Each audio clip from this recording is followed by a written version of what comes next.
my God. So kapag pinindot ko tong TNT, sasabog yung area na to?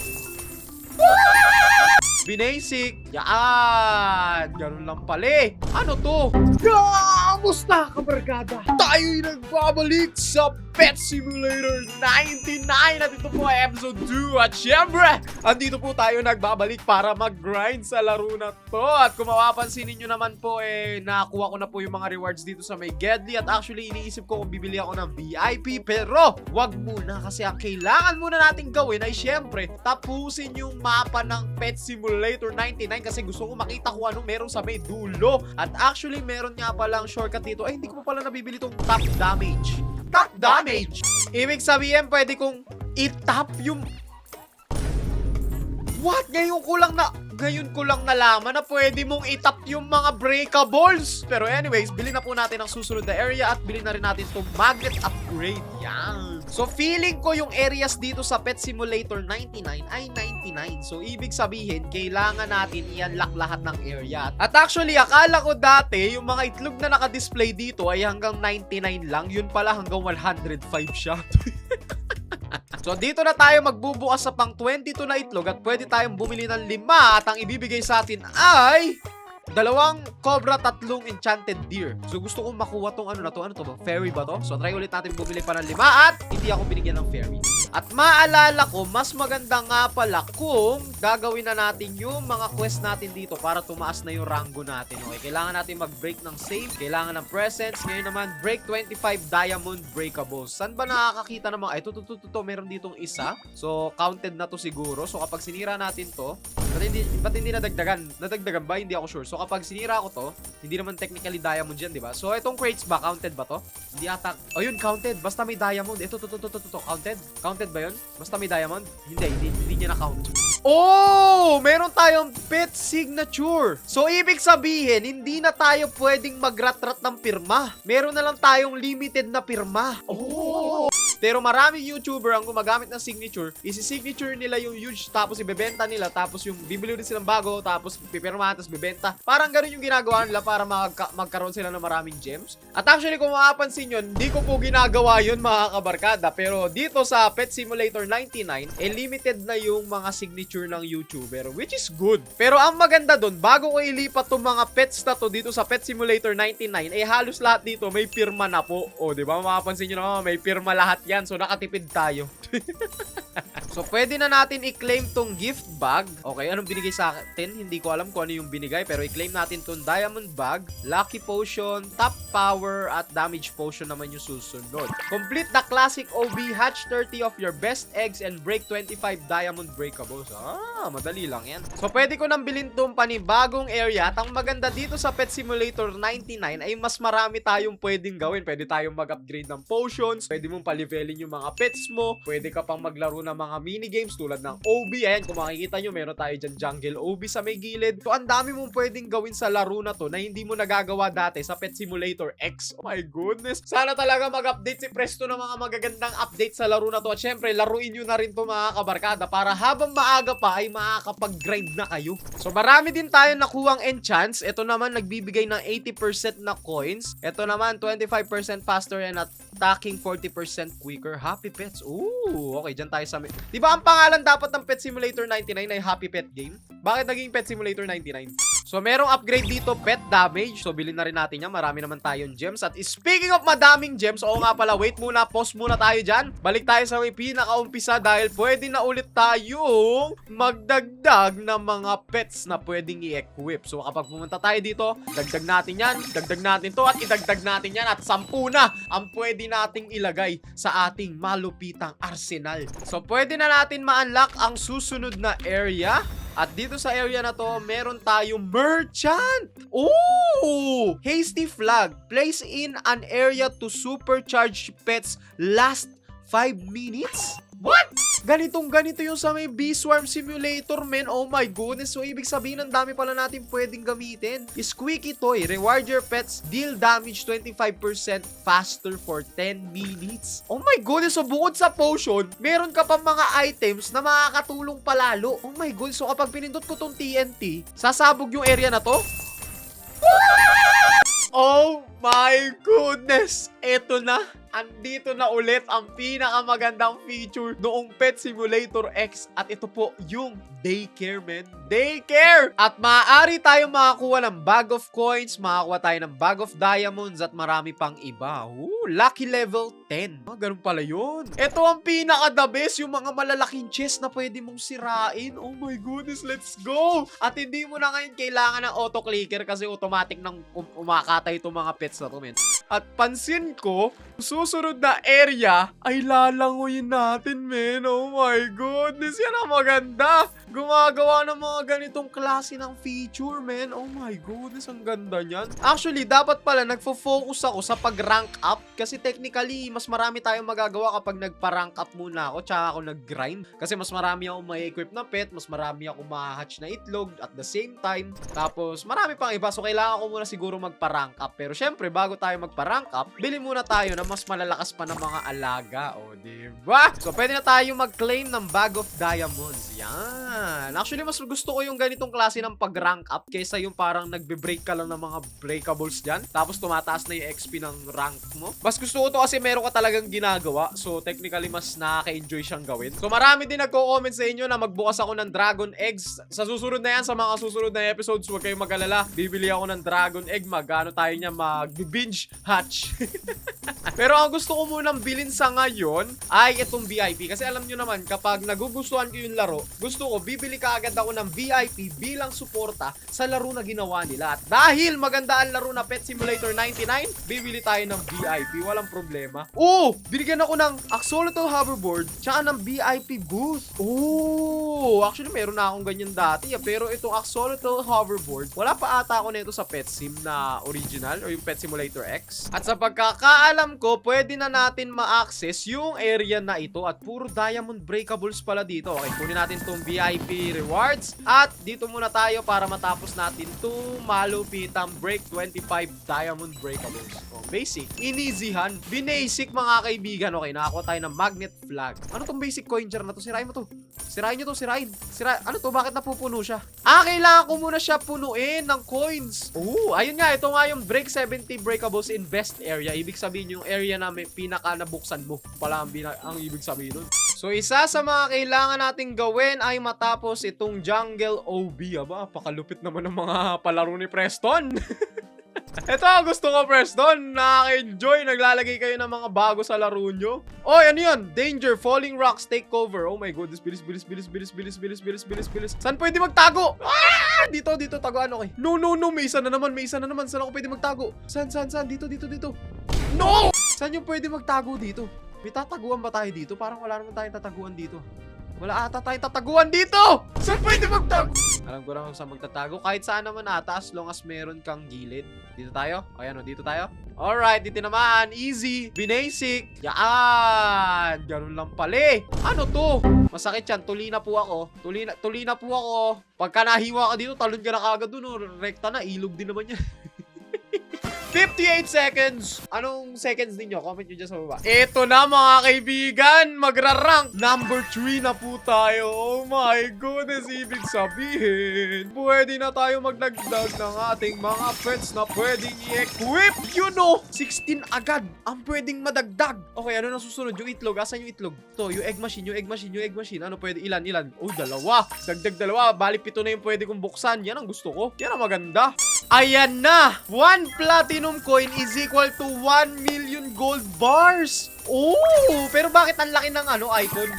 So kung mapapansin nyo, pwede na po ako mag-equip pa ng isa pang enchant at makakapag-equip ulit ako kapag nag-rank 5 na. Tapos 8,000, 11,000. Ito nasa baba, feeling ko Robux na to. Ayan, Robux na nga siya. 400. Grabe naman yan. Grabe pala yung laro na to. Hindi mo siya may speedrun. Medyo may hirap-hirap din pala tong i-grind. Oh my goodness. Aabutin ka talaga ng ilang oras dito para lang magawa tong laro na to, men. So kung mapapansin nyo naman po, nag-hatch na na naman po ako ng panibagong mga itlog para magkaroon tayo ng mas malakas na mga alaga. So kanina pa po ako nag-grind mga kabarkada at nakaabot na po ako dito sa may Golden Angel statue. Rebirth 1. Teleport, travel anywhere by portable canyon, castle key, strength, pets are 75% stronger permanently, rewards a bunch of reward. So ibig sabihin, ang Rebirth 1, magre-reset ang ating coins at areas pero makikip natin yung iba. Magkakaroon tayo ng teleport, ng access sa trading plaza, 75% stronger pets, at mga rewards. So dapat ba ako mag-rebirth na? O wag muna? Try ko muna siguro puntahan yung ibang lugar. Kasi technically, wala naman ata itong hinihinging requirements. So ibig sabihin, pwede ko muna i-check yung ibang mga lugar bago ako mag-rebirth. Try natin buksan to kasi kung makapansin nyo, napakadami ko na pong pera mga kabarkada. So kunin ulit natin yan. So meron tayong chance makakuha ng Poseidon Corgi na huge kapag naglaro tayo dito. Oh, okay. So pwede pa natin bilhin tong area na to. Tapos meron na ditong fuse pets. Oh, meron na tayong fuse. Oh, pwede tayo mag-fuse ng marami. Wait lang. Wag natin isama yung mga malalakas na pet, yung mga mahihina lang. Siguro simulan natin sa may pinaka maliit. Basta maglagay lang tayo ng maraming pets, technically random pa rin yung makukuha natin. So, try natin ilagay lahat ng mga pets na mahihina. Or baka may pattern to na pwede nating sundan. Pero siguro sa susunod na yun, sa ngayon hindi ko pa naman kailangan ng pattern. So, try natin mag-fuse! Okay, ano mangyari? Nakakuha tayo ng golden jellyfish. Okay, mahina to. So, try natin mag-fuse pa ulit. Try natin mag-fuse ng mga ito. Sama na natin yung shark. So, kapag inokay ko to, at nakakuha tayo ng Poseidon Dog. Ooh, na merong 1,600 damage. Pero mas malakas pa rin yung Midnight Axolotl natin. Ano? Okay, na-unlock ko na yung susunod na area. So, walang laman dito. So, unlock din natin itong susunod na area. At wala ring laman to maliban dito sa chance for huge fossil dragon. Ooh, so makakakuha ka ng mga huge pets sa paglalaro lang ng mga minigames, ano? So, yung susunod na kailangan natin na coins ay 100 silver or platinum coins. At dito sa may area 31, matatagpuan ang rainbow machine ata. Tama ba ako? Rainbow machine ba ito? Ay, rainbow machine nga! Oh my goodness. So, mas maganda siguro kung mag-rebirth na lang muna tayo. Total, medyo mahirap-hirap din kunin tong 100 silver coins na to. At medyo malayo-layo na tayo. So, nakakatamad baybayin yung lahat ng mapa. Mas maganda siguro kung meron tayong teleport. So, try natin mag-rebirth. Ayan na! Lumipad! Oh! Woo! Nakapag-rebirth na tayo for the very first time. Meron na tayong teleport, 75% additional strength, castle key, at maraming rewards. Ano yung mga rewards na yan? Okay, nakakuha tayo ng mga comment, TNT, at TNT crate. Yum, very nice, very nice. Pero syempre, as usual, kailangan ko na naman habulin yung nawala sa atin na areas. Oh my goodness. Ang maganda, hindi nawawala yung mga upgrades na to. Sadyang coins lang talaga, tsaka areas lang yung nawala. So, pwede na rin. Imbis na maglagay si Presto ng hardcore mode, ang ginawa niya, naglagay siya ng rebirth mode.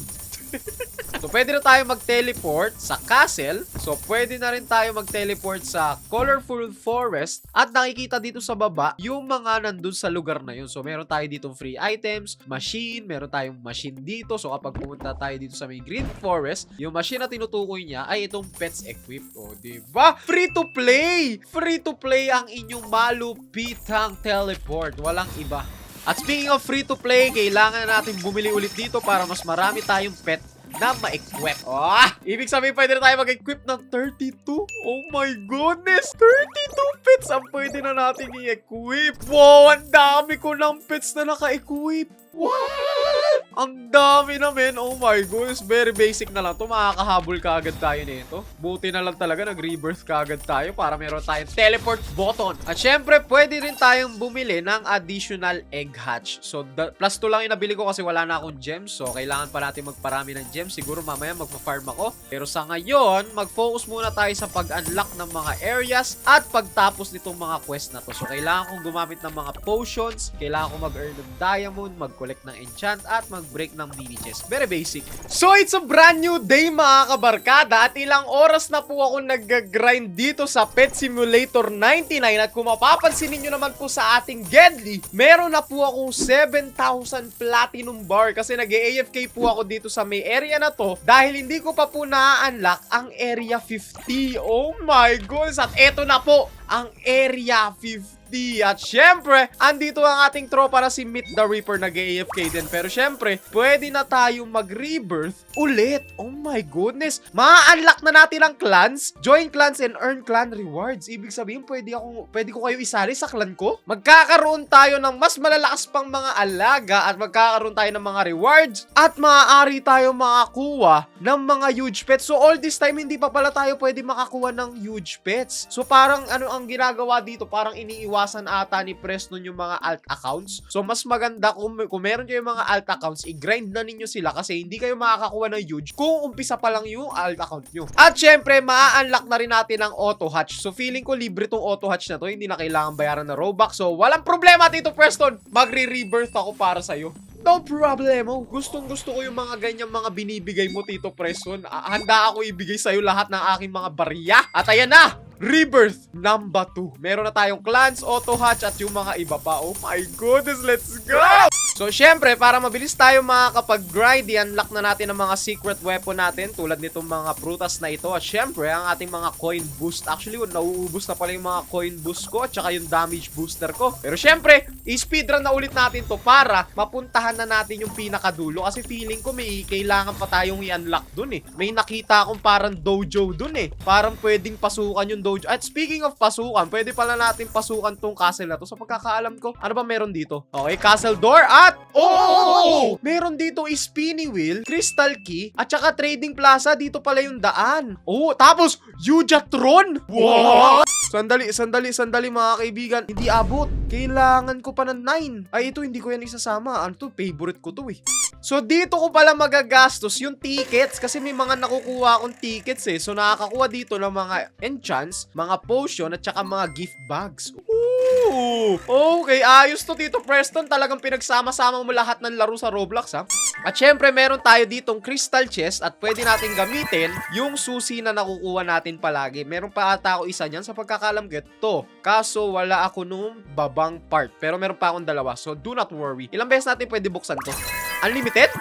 Unlimited na bukas ba to? Oh, so kapag meron pa akong isa, pwede nga tayong mag-roll dyan. Okay, that's nice. Grabe yung bagong laro ni Tito Presto. Napakadami mong pwedeng gawin. Ito yung sinasabi namin sa'yo, Tito Presto, na gawin mo. Ayan, pwede ko na i-claim to. Okay, yan. Lagi kong binibisita tong mga to kasi marami ka talaga makukuha rewards. Eh. Oh my goodness. Yan ang gusto ko, Tito Preston. Free to play!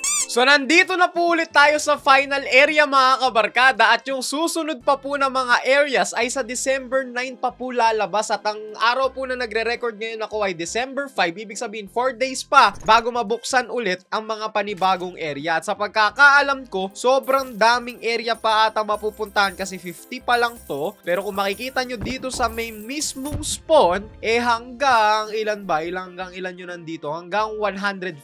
So feeling ko, dahil hindi naman sila totally equivalent, kasi kung mapapansin nyo, 50 yung areas pero dapat dito yan, di ba? Pero umabot ng 63. So ibig sabihin, itong 105 na to, siguro mga nasa ano yung mga areas dito, mga nasa 99 or siguro mga nasa mga 90 lang. Ibig sabihin, sobrang dami pa pong binabalak ni Tito Preston, mga kabarkada. Pero syempre, natapos na po natin yung pinakaunang release ng Pet Simulator 99. Bagaman hindi ko pa nagagawa yung iba tulad ng mga minigames, yung paghahanap ng shiny relic at yung iba pa, ang mahalaga na unlock ko na lahat ng area. Yun lang naman yung pinaka-goal ko ngayong episode, ma-unlock yung buong area para malaman ko kung ano yung mga gagalawan natin at the same time kung ano yung meron sa Pet Simulator 99. At syempre, sobrang dami pa po natin gagawin, mga kabarkada, kasi kung mapapansin ninyo, medyo magastos pala tong pet equip. Kung mapapansin nyo, aabot ng 200k plus 150, 350 plus 150, 500k plus 100 plus 100, 700k. Grabe nga, abutin ka ng 1 million gems dito at wala naman akong ganun. Oh my goodness, parang mapipilitan